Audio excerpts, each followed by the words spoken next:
Capítulo 2. Torrente de Loucos. 3 dias depois, numa expansão íntima com o boticário Crispim Soares, desvendou o alienista o mistério do seu coração. A caridade, Sr. Soares, entra de certo no meu procedimento, mas entra como tempero, como sal das coisas, que é assim que interpreto o dito de São Paulo aos Coríntios. Se eu conhecer quanto se pode saber, e não tiver caridade, não sou nada.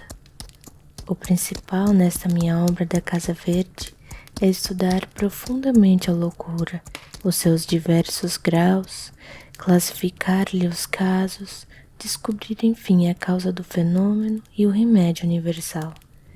Este é o mistério do meu coração. Creio que com isto presto um bom serviço à humanidade. Um excelente serviço, corrigiu o boticário. Sem este asilo, continuou o alienista, pouco poderia fazer.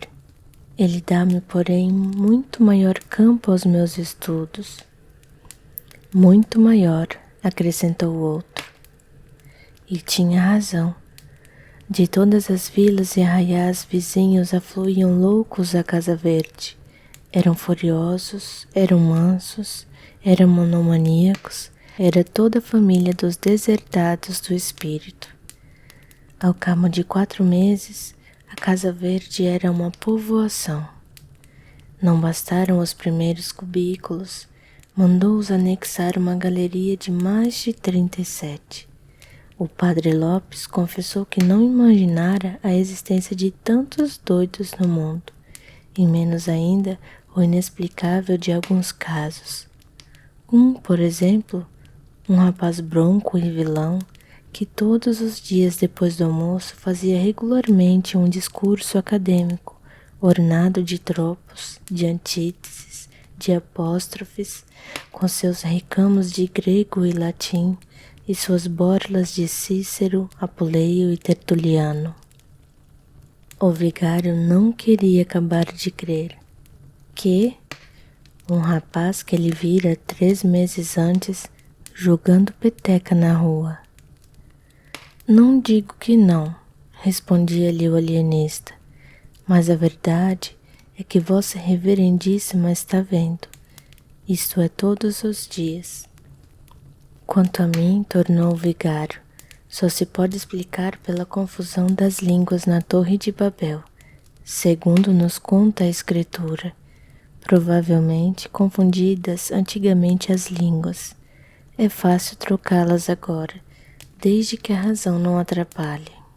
Essa pode ser, com efeito, a explicação divina do fenômeno, concordou o alienista, depois de refletir um instante. Mas não é possível que haja também alguma razão humana e puramente científica. E disso trato. Vá que seja, e fico ansioso, realmente.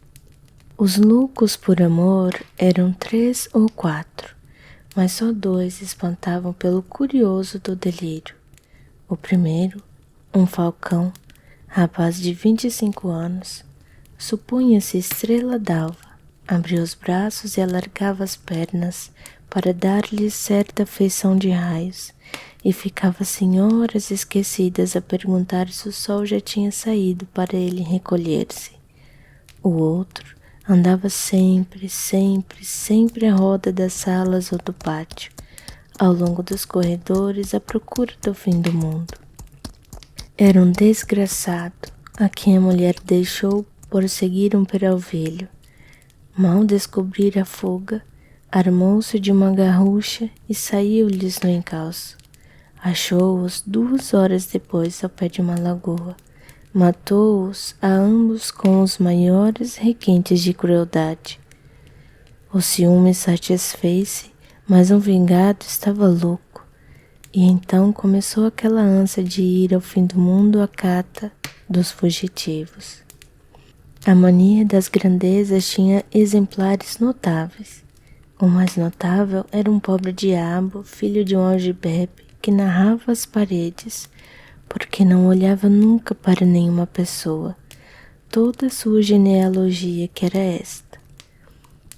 Deus engendrou um ovo engendrou a espada engendrou Davi engendrou a púrpura engendrou o duque engendrou o marquês engendrou o conde, que sou eu. Dava uma pancada na testa, um estalo com os dedos e repetia 5, 6 vezes seguidas. Deus engendrou um ovo, etc. Outro da mesma espécie era um escrivão, que se vendia por mordomo do rei. Outro era um boiadeiro de Minas, cuja mania era distribuir boiadas a toda a gente. Dava 300 cabeças a um, 600 a outro, 1.200 a outro e não acabava mais. Não falo dos casos de monomania religiosa, apenas citarei um sujeito que, chamando-se João de Deus, dizia agora ser o Deus João e prometia o reino dos céus a quem o adorasse e as penas do inferno aos outros.